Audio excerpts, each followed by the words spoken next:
Conte de fées en français. Manguita et Larina. Il était une fois, dans la ville de Luzon, un pêcheur vivait près du lac avec ses deux filles, Manguita et Larina. Manguita était sa fille aînée et elle était gentille et affectueuse avec tout le monde.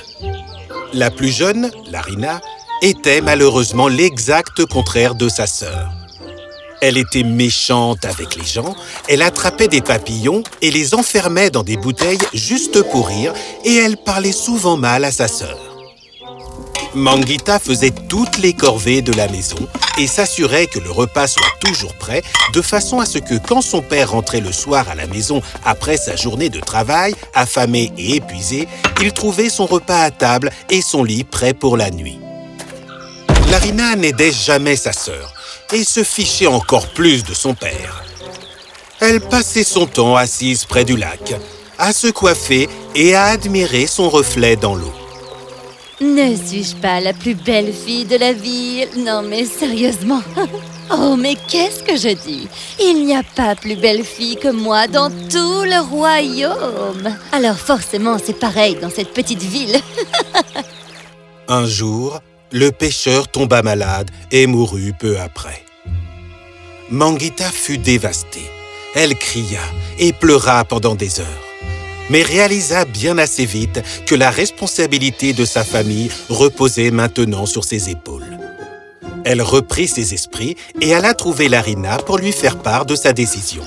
Larina, comme d'habitude, était assise près du lac à se regarder fièrement. Ma sœur, je suis là pour te parler de quelque chose de très important. Oh, va-t'en! Tu ne vois pas que je suis occupée? Eh bien, je ne prendrai pas beaucoup de ton temps. Oh, qu'est-ce qu'il y a? Eh bien, tu sais, sans papa à nos côtés, personne ne gagne d'argent pour nous. Du coup, j'ai décidé d'aller vendre du poisson au marché tous les jours. Je ne sais pas si ça suffira, mais je ferai de mon mieux, d'accord? Ok, si tu veux. Maintenant, laisse-moi seule. Tu n'as pas besoin d'être si méchante avec moi. Je t'aime, tu le sais, n'est-ce pas? Oh, je n'ai pas besoin de ton amour, ma sœur. Je suis née dans la mauvaise famille. Mais entends bien ça. Les choses ne vont pas rester comme ça parce que je suis destinée à devenir reine un jour et à quitter cette horrible et misérable ville, y compris toi. Oui, toi et tous les autres. Mon prince charmant viendra. Tu verras. Manguita soupira. Oh, je ne te souhaite rien que du bonheur, petite sœur, tu sais. Les jours passèrent et Manguita travailla très dur pour joindre les deux bouts pour elle-même et pour sa sœur. Un jour, en rentrant à la maison avec seulement quelques pièces, elle se sentit très inquiète. Larina, je suis désolée, mais ce que je gagne n'est pas suffisant pour nous nourrir toutes les deux. À partir de demain, viendrais-tu m'aider à vendre du poisson? Quoi? Qu'est-ce que tu viens de dire enfin? Je te demande de venir m'aider à vendre du poisson pour qu'on gagne assez d'argent pour toutes les deux. Je t'en prie, ma sœur. Tu as perdu la tête. Je suis la future reine. Tu veux faire de moi une vendeuse de poissons? Hors de question. Mais enfin, c'est assez. Je vais au lac. Manguita fut très triste. Elle s'assit et se mit à pleurer. Larina sortit de la maison et tomba sur une vieille femme qui se tenait devant elle. « Que veux-tu, vieille femme, dis-moi ?»« Oh, cher enfant, j'ai faim et j'ai très soif. J'ai marché des kilomètres. Tu serais bien aimable de m'offrir un peu de pain à manger et un peu d'eau à boire, ma chère? J'ai l'air d'une servante pour toi, hors de ma vue. » Larina poussa la vieille femme et s'en alla. Ah! Oh mon Dieu!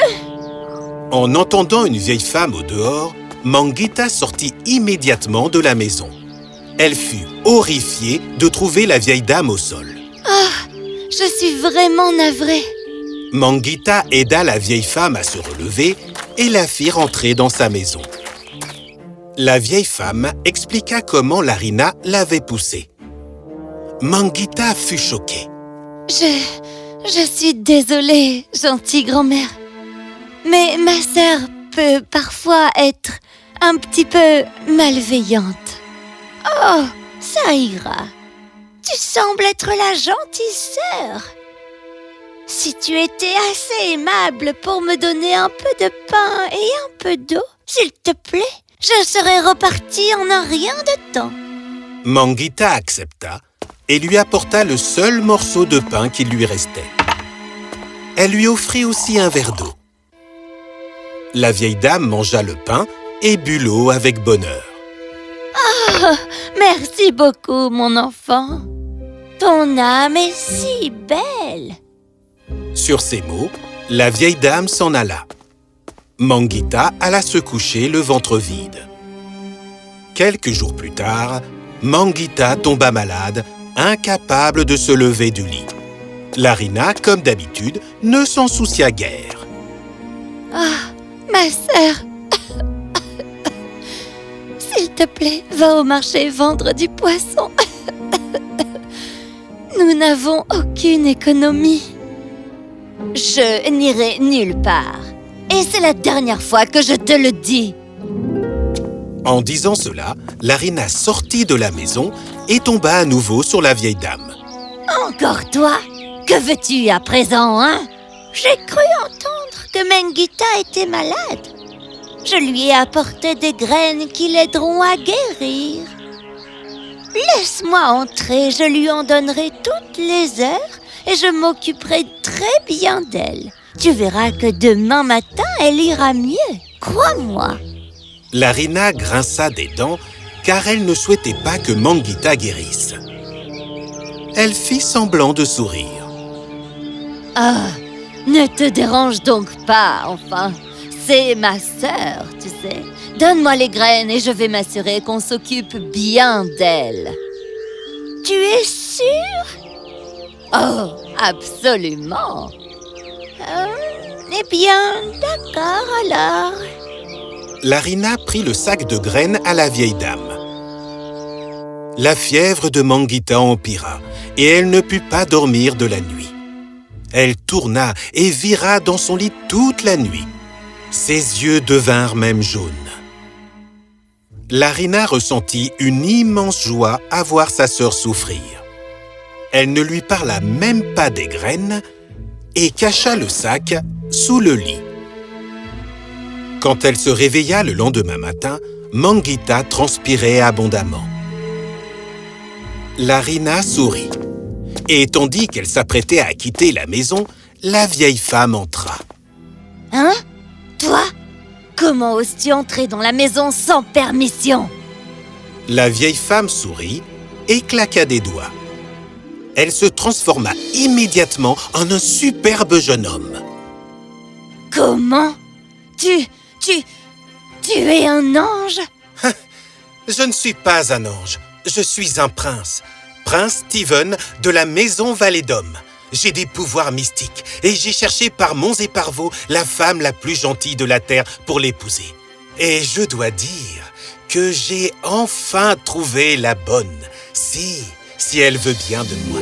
Mais évidemment, mon prince, tu n'as vraiment pas idée depuis combien de temps j'attends ce jour. Allons-nous-en loin de cet endroit et vivons heureux pour toujours, n'est-ce pas? Qu'en penses-tu? Silence, mauvaise fille! Je ne parlais pas de toi. Quoi? Prince Steven regarda en direction de Manguita et ferma les yeux. Une lumière dorée enveloppa son corps. Manguita, étendue dans son lit les yeux fermés, s'illumina aussi d'une lumière dorée. Larina regarda la scène avec grande surprise. Peu après, Manguita ouvrit les yeux et se leva, se sentant parfaitement bien. Prince Steven ouvrit aussi les yeux et la lumière dorée disparut. Manguita fut très confuse car elle n'avait aucune idée de ce qu'il se passait. Prince Steven sourit et lui expliqua tout.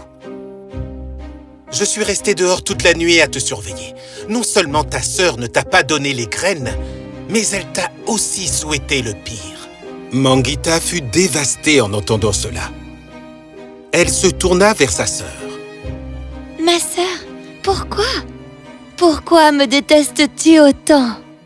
Oh, je t'en prie, je n'ai pas le temps pour ce cirque. Pars d'ici avec ton prince et laisse-moi vivre. Je ne t'ai jamais aimé et je ne t'aimerai jamais. Tu comprends? Des larmes coulèrent des yeux de Manguita, mais le prince vint la consoler. Ne sois surtout pas triste à cause d'elle. Elle ne mérite ni ton amour, ni ta gentillesse. Allons-nous-en d'ici et allons dans mon royaume. J'aimerais faire de toi ma femme, si tu veux bien de moi comme mari.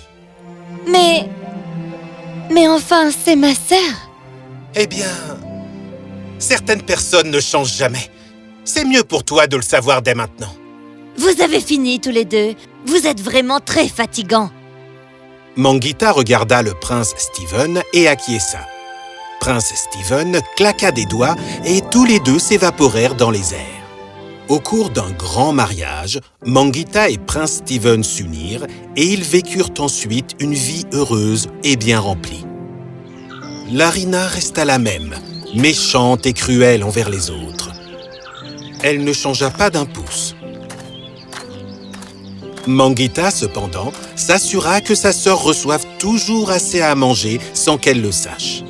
Prince Steven se moquait souvent de l'espoir que nourrissait Manguita sur le fait que sa sœur puisse changer.